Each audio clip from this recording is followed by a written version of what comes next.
Hello you hardcore NASCAR fans that could still bear with these videos in exchange for a little tiny useful information about physics editing. That is, if you're doing it yourself, you might find it interesting. If not, probably you just want to see what comes out of it at the end. Anyway, in the previous video I talked a great bunch about engine dimensions, and what's important is the stroke and the size of our piston. The bigger the piston size, the more effect the PSI is going to have per square inch, so the more square inches we have. I'll show you the relationship between power and displacement in NASCAR, but that's somewhat for later.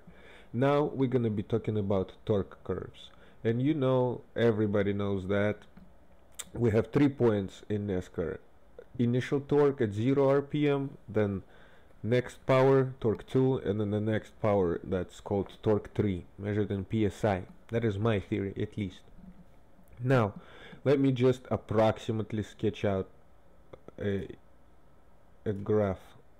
Also, we're only dealing with torque curve in there based on the PSI. There is no horsepower curve. The game calculates your horsepower based on your torque curve. So we're only gonna have one curve in NASCAR, and that's going to be a torque curve in game.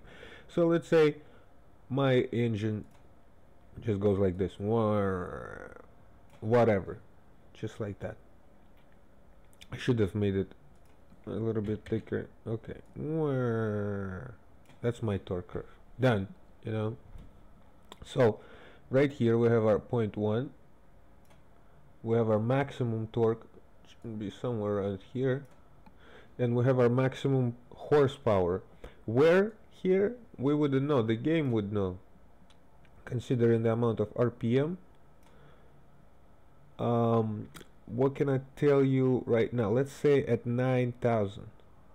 At 9,000, what I could estimate is this. I could estimate, I could estimate that it took me this much energy, approximately this much,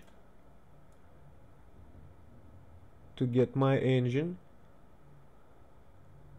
from the point of maximum power, maximum efficiency, maximum fuel mileage, maximum combustion. Everything is the best at the point of maximum torque. This is your golden point right here. And now, based on the fall off of our torque, I could get my value right here, approximately in PSI. Let's say it's gonna line up to, let's say, about, what is it, 116, I think. Yeah, I think 116 it is. Maybe 115. Yeah, 115. Anyway, so for me to go from 180 to 115, I could see the distance right here. That's how much PSI we lost. Right here. But how much energy did we lose? You have to see the RPM, how much horsepower, how much RPM did we increase the engine to go by, and that is the distance right here. So basically we are looking at this triangle. I'm just gonna call it a triangle, a fall off triangle. Okay, so we got our fall off triangle like this. Now in this fall off triangle, where is our torque curve part of it? Right here. Crap, forgive me. Right here, right? This is our torque curve, this part right here. So by this triangle we could estimate how much RPM, how much power lost, and what is the shape of the curve. Is it like this? Because take a look at that. If this number is 180, apologize for my horrible drawing, but bear with me here, and this number is 115, then our fall off from 180 to 115 would be a straight line, right? And our triangle would be like that. However, very rarely the engines in real life perform in a straight line unless it's an electric motor. So it needs some curve, and how much curve we don't know. We cannot program that. Let's see. Not like that. Apologize for the LAPD helicopters, but here it is. Let's say our curve should be somewhat like that. We don't know that. All we got is 0.1, 0.2, and 0.3, and the triangle of fall off. How much energy gets lost to get the engine spinning from its sweet spot to, let's say, maximum efficient spot, to where we still got some horsepower gains. I'm gonna kill it right here, let that soak in, and proceed with the next part. This gets pretty complicated. Only those of you that are paying attention and bearing with me here, you could kinda see what we're doing. Basically, instead of having a torque curve, crap, I need to learn how to use paint. Instead of having a torque curve in NASCAR that would look like that, because we only have 3 points, 1, 2, and 3. So our torque would go boom and boom. You feel me? But instead, we want to have a torque curve that's, you know, realistic and round. We need to know some parameters besides, you know, the engine dimensions and the torque points. We need to know flow. We need to know intake flow. Well, we have intake valve size for that, but anyway, what else we got? Bunch of things. Camshaft profile, volumetric efficiency, thermal efficiency, mechanical efficiency. All that crap is gonna dictate your bend, you know, how much of a bend your torque curve is going to have. Stay tuned for the second part, and I'll be right back in a second. And I'm back. Basically, at this point, we need what is called a hand-free diagram. Basically, a drawing of how we see what is happening in the game, let's say on a time frame from second to the next second. I've explained the basic engine construction and principle, and I think this is a pretty good picture. It shows us two pistons on two different strokes. One is ingesting, you know, sucking in the air and fuel mixture, and another one is compressing it, and it's about to make a spark and produce power at the top of the cylinder. Right here inside the cylinder, we're about to produce our indicated mean effective pressure. Then the cylinder walls, friction, gravity is gonna rub us off a little bit, and then the brake mean effective pressure is going to reach our crankshaft. This is what's about to happen on this stroke. Alright, but that's for later, because that happens later on during the cycle. For now, what we're looking at is air-fuel mixture in blue, or somewhat blue, is going to enter the cylinder through the intake manifold. First guy on our list, intake manifold. What do we know about our intake manifold? Nothing. There is no adjustments for it. There is nothing for it, pretty much. We just don't know if the engine has a manifold, if it's just simulated like this on the picture. Like, for us to make an engine in-game in virtual reality, what you see right here is all that we need. We don't need no manifold. We just need to know how much air fuel is entering the cylinder, pretty much as you see right now. So there's no need for it at some point.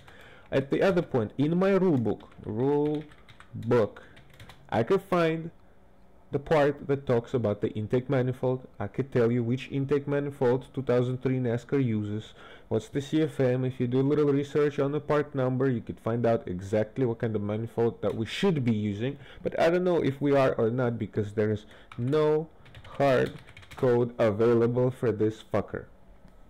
Anyway, I hope this brings us to the next question. Well, which parameters are pre-programmed? Which parameters could be self-adjustable, like the cylinder bore, you know, depending on the size of our cylinder and the stroke of our piston. We could see how big is the bore of the cylinder is. That's how the game calculates it. I am 120% sure on that. Now, does it calculate any intake manifold values? Should it calculate any intake manifold values? No idea. We don't know as of right now. So we have three things right here. Unknown part of it, the rule book part of it, and the research that you could actually find what they should have if they would have had it, and absolutely no hardcore flying blind type of part about it. Now, let's just call this intake charge, right? Good. Intake charge. It has some air in it, and it has some fuel in it. Air and fuel. We're getting somewhere now, boys. Take a look at that. Here on the right, I have our three bad guys that we're looking at: mechanical, thermal, and volumetric efficiency. And those guys will affect our fall-off triangle. Depending on all that crap, it's gonna affect the shape and the size of it. And the climb triangle, you know, the climbing part of it is also going to be affected. That's actually going to be this part, the energy produced right here. Okay, enough mumbo jumbo scribbling. Come back to this part. Volumetric efficiency. This is how well our engine is breathing and how well it's able to consume the intake charge. You see the players that we're talking about, right? And exhausted. We don't have any adjustments or calculation for exhaust. So another shady part right there that we're gonna touch sooner or later. You know, maybe the engine doesn't need to, the game engine doesn't need to calculate for exhaust. All it needs is to calculate how big of a bang we're getting either here or here. What happens to the exhaust gases, the game does not care, because we only care about spinning the crankshaft, getting power, and pretty much that's how we could eliminate the exhaust part of it. Pretty good, not the most scientific technical way of doing it, but perfect for a game simulator, I tell you that. Now, intake manifold. I'm gonna put this guy right here, because what? It is going to dictate our volumetric efficiency. We talked about this guy. We don't know if it even exists in game or in hard code, but if it does, it'll go under the volumetric efficiency right here. The next guy that we talked about is the intake charge and the air and fuel mixture. Now, air fuel mixture, and it's gonna get burned and produce our power. How well is it gonna get burned? Blah blah blah blah blah blah. Basically what I'm trying to say is that this guy is going to thermal efficiency, right? Intake charge, air, fuel, if it makes any sense, right? So we're talking about the bad guys that are robbing us of power without yet programming any values, but we could already see traits. Now, one more thing that I want to point out before I cut this segment. Now you see our intake valve, those of you knowledgeable should know what I'm talking about, and the size of the intake valve. That's direct NR 2003 value. This is something that we could adjust in our physics editor. This is the guy that we could be working with. Intake valve size. There's adjustment for that one, everybody knows that. And this, what is going to summarize our whole segment right here, right? Intake manifold, charge, blah blah blah blah blah blah, carburetor, fuel injection, fuel delivery, right? Something had to spray this fuel into it, so we're gonna have to talk about that. Fuel, I'm gonna put it separately right here. It's another player. Fuel will go into volumetric efficiency. How much fuel can you suck and blend with the air?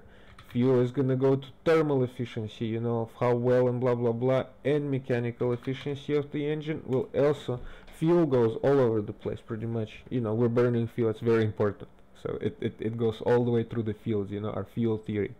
Anyway, intake valve size, the last guy that will limit your engine's ability to breathe, you know, basically the size of the hole that enters the cylinder. Now, intake valves, volumetric efficiency, right? Thermal efficiency, not so much. Mechanical efficiency, definitely. How fast the valves are open, how deep they open, how big they are. Anything about the valve train is your engine's mechanical efficiency. Everything depends on the size of the valve right there. So as we are going further with our hand-free diagram and what happens in game and what kind of players are playing in game related to the real life values right here and real life things, we're gonna go forward